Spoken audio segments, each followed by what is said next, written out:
Hello student, I am Rakesh Yadav, accountancy teacher. Today my topic is company accounts issue of debenture. Chapter 8 company account issue of debenture. अभी तक हमने पिछले chapter में issue of share के बारे में पढ़ा कि जब कंपनी भी सेटअप करते हैं तो इश्यू ऑफ शेयर की जरूरत पड़ती है। अभी हम क्या कर रहे हैं, डेबेंचर के बारे में कर रहे हैं। जब भी हमें और ज्यादा पैसों की जरूरत पड़ती है, और ज्यादा कैपिटल की जरूरत पड़ती है तो हम डेबेंचर इश्यू करते हैं। क्या इश्यू करते हैं? डेबेंचर इश्यू करते हैं। तो first of all meaning of debenture, debenture क्या मतलब होता है? डेबेंचर सर्टिफिकेट होता है, कंपनी इशू करती है इसको, डेबेंचर को कंपनी इशू करती है और इसे सर्टिफिकेट के फॉर्म में होता है। किस फॉर्म में होता है? सर्टिफिकेट के फॉर्म में होता है और उसमें कंपनी की सील लगी होती है। उसके बाद बात करते हैं बॉन्ड की। बॉन्ड क्या होता है? बॉन्ड भी जो होता है डेबेंचर की तरह होता है। इसको बॉन्ड को गवर्नमेंट इशू करती है, सेमी गवर्नमेंट भी इशू कर सकती है, लेकिन दोनों में मिनिमम डिफरेंस ये है, छोटा सा डिफरेंस ये है कि जो बॉन्ड होता है वो बॉन्ड में रेट ऑफ इंटरेस्ट फिक्स नहीं होता, जबकि डेबेंचर में रेट ऑफ इंटरेस्ट फिक्स होता है। रेट ऑफ इंटरेस्ट फिक्स होता है। अब ये डेबेंचर है, डेबेंचर हमेशा डेबेंचर होल्डर से लिया जाता है, कंपनी इशू करती है और एक फिक्स टाइम पर डेबेंचर एक सर्टिफिकेट होता है, एक सर्टिफिकेट की फॉर्म में होता है जिसमें टर्म्स और कंडीशन लिखी होती है। किस चीज की टर्म्स और कंडीशन लिखी होती है? रीपेमेंट की। कि जो डेबेंचर है उसको रीपेमेंट कब करेंगे, वापस डेबेंचर होल्डर को वापस कब करेंगे, वो सारी टर्म्स और कंडीशंस के ऊपर क्या होती है? मेंशन की होती है। कितने डेट को वापस करेंगे, इतने ईयर बाद ये वापस करेंगे, ये सब इसके अंदर मेंशन किया होता है। नेक्स्ट हम पढ़ेंगे types of debenture. Debenture types क्या होते हैं? तो डेबेंचर की टाइप्स की बात करते हैं तो फर्स्ट ऑफ ऑल आपके पास सिक्योर डेबेंचर है। कौन सा डेबेंचर है? Secure debenture. सिक्योर डेबेंचर कौन सा होता है? जिसमें हम सिक्योरिटी देते हैं साथ साथ, जिसमें क्या करते हैं? साथ साथ सिक्योरिटी दी जाती है। लाइक दैट डेबेंचर होल्डर को हम पे नहीं करते, कोई कंपनी ऐसी है जो डेबेंचर होल्डर को वापस नहीं कर पाए डेबेंचर, तो डेबेंचर तो उसके क्या होगा? जो सिक्योरिटी दी गई सिक्योरिटी को सेल करके हम डेबेंचर की पेमेंट को रिसीव कर लेंगे। नेक्स्ट है अनसिक्योर्ड डेबेंचर। अनसिक्योर्ड डेबेंचर वो होता है जो जिसके ऊपर कोई सिक्योरिटी नहीं दी जाती, इसके ऊपर कोई सिक्योरिटी नहीं होती और ये वैसे बहुत ज्यादा रिस्की होता है, इसलिए हमारे इंडिया में मोस्टली ये इशू नहीं किया जाता, ये अदर कंट्री में इशू किया जाता है।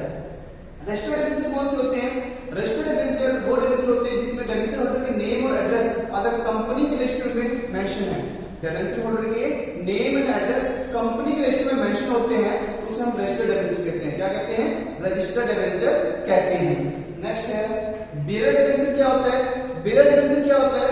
अगर नेम एंड एड्रेस कंपनी के रजिस्टर में मेंशन नहीं है, किसके? डेबेंचर होल्डर की।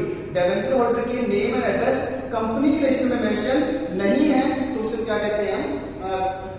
बेरर डेबेंचर कहते हैं।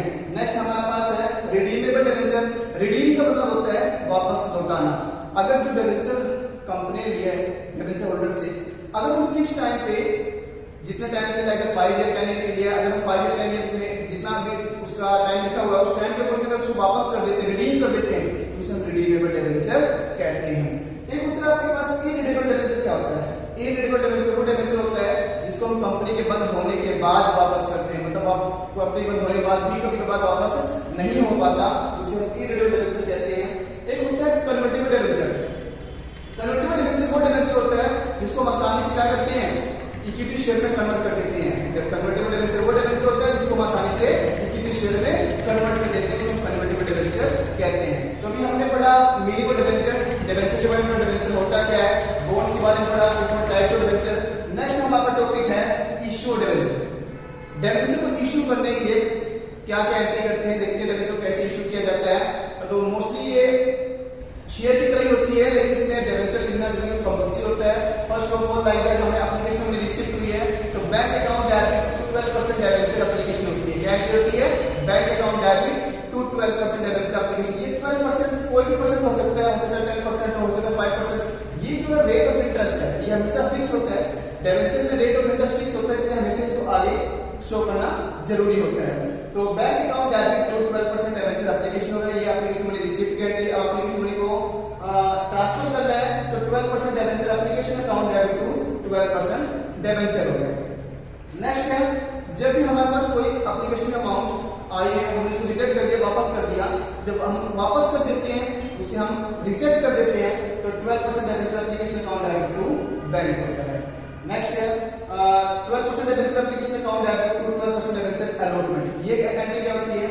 जब भी हमारे पास एप्लीकेशन पे एक्सेस अमाउंट आती है, इसके ऊपर एप्लीकेशन पे एक्सेस अमाउंट आ चुका है, हमने लाइक 1 लाख हमारा 2 लाख आ गए, मतलब जो एक्सेस अमाउंट आ गया उसको हम कुछ अमाउंट हम वापस कर देते हैं, बैंक पे भेज देते हैं, कुछ अमाउंट को अलॉटमेंट के साथ एडजस्ट कर देते हैं। जो एक्सेस अमाउंट आती है उसी कुछ अमाउंट को अलॉटमेंट के साथ एडजस्ट कर दिया जाता है। तो उसकी एंट्री क्या होती है, तो debenture application account debit to debenture allotment होती है। उसके बाद अलॉटमेंट की ड्यू की एंट्री बात करते हैं, तो debenture allotment account debit to 12% debenture हो जाएगा आपके पास। और जब अलॉटमेंट मनी रिसीव हो चुकी है तो bank account debit to debenture allotment हो जाएगा।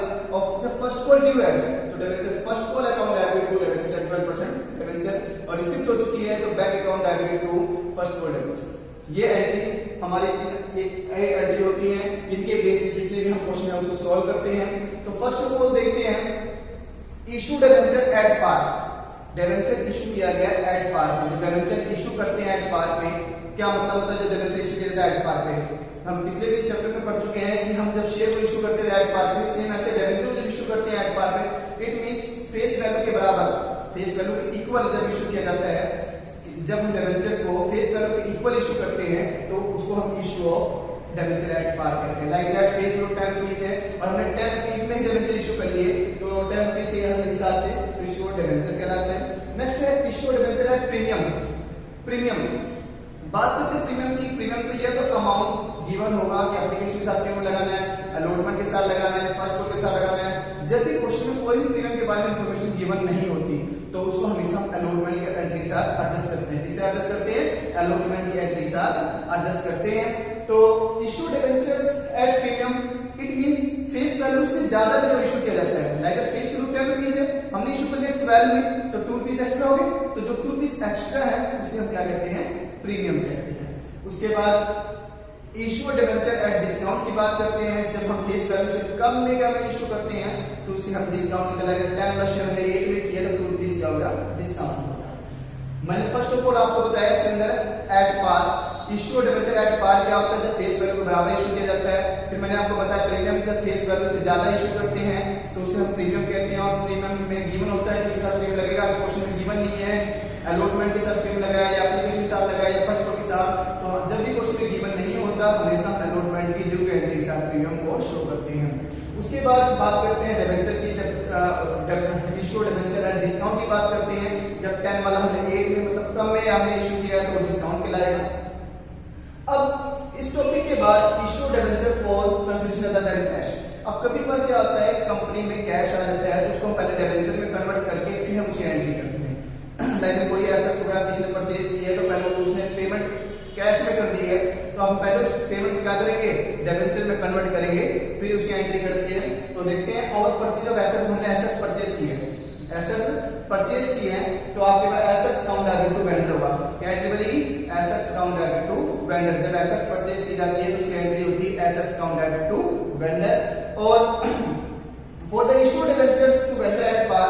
अब देखो डिबेंचर वेंडर को हमने पेमेंट करनी है डिबेंचर में, वेंडर मतलब सेलर होता है, वेंडर को पेमेंट करनी है डिबेंचर में। तो और एट पार पे तो vendor account debit to debenture, क्योंकि वेंडर के पास पैसा डिबेंचर चला गया, vendor account debit to debenture. अब एट प्रीमियम पे पेमेंट करनी है वेंडर को तो vendor account debit to debenture to security premium, साथ में सिक्योरिटी पे इंक्लूड हो जाएगा। उसके बाद डिस्काउंट पे पेमेंट करनी है तो vendor account debit discount issue debenture account debit to debenture. ये हमारे जब भी हम आपके पास कैश गिवन होता है उसको हम डिबेंचर में कन्वर्ट करके फिर उसकी पेमेंट करते हैं वेंडर को। उनकी एंट्री 3 टाइप की एंट्री होती है, at par, at premium, at discount.